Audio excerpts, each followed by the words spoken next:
Սագել, այդ պատժամիջոցները մեր տնտեսության վրա որևէ ազդեցություն ունենա, թե ոչ։ Գիտեք, Սոնայել դրանն է, Սոնջանն էս հարցը տալիս, ոնց որ արդեն պատժամիջոցները կիրառեցին, հիմա Ռուսաստանի վրա ազդելու է այդ պատժամիջոցները, հուզված եք Հայաստանի վրա ազդելու է, թե ոչ։ Ուրեմն հիմա ես ձեզ ասեմ, պատժամիջոց չի լինելու, որտեղ այդ պատժամիջոց կիրառողները, ովքեր այդպես արտահայտվում են, հա, առաջի հերթին իրանք են վտանգվելու, տուժվելու։ Ուրեմն պատկերացրեք, Ռուսաստանի Դաշնության առումով, եթե դուք հետևում եք այս վերջի պրոցեսները, այս զարգացումները, ոչ թե միայն իրենց բարձրաձայնումները, այլևս հասկանում են, ուրեմն եւ ներդրումային առումով,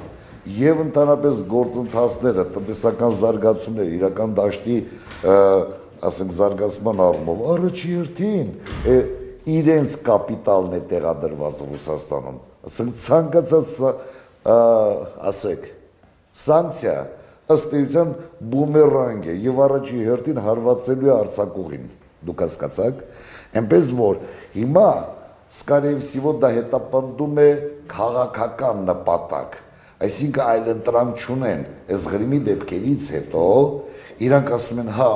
Մատվիենկոն, Ռագոզինը սանկցիա են տվել 2-3 տվեք, իրանք էլ լավ ուրախացել են, եթե դուք նկատեցիք։ Ուզում եմ ասեմ քաղաքական բնույթի այդպիսի սանկցիաներ, ինչքան ուզում եք նազդարով է, տվեք։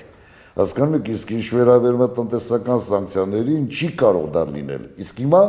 անցնեմ բուն ձեր հարցին պայմանավորվածնալով, թե Հայաստանի Հանրապետություն։ Հայաստանի Հանրապետությունը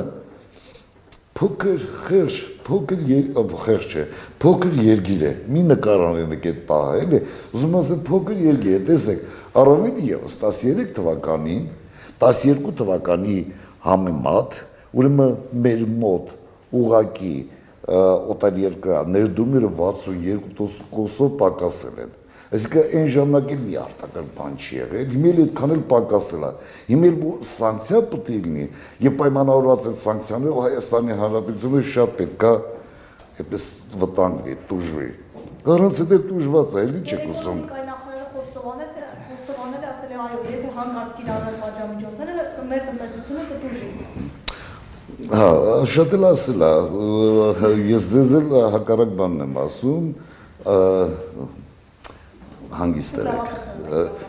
Ես ոչ թե սուտ լավատես եմ, այլ ճիշտ լավատես եմ։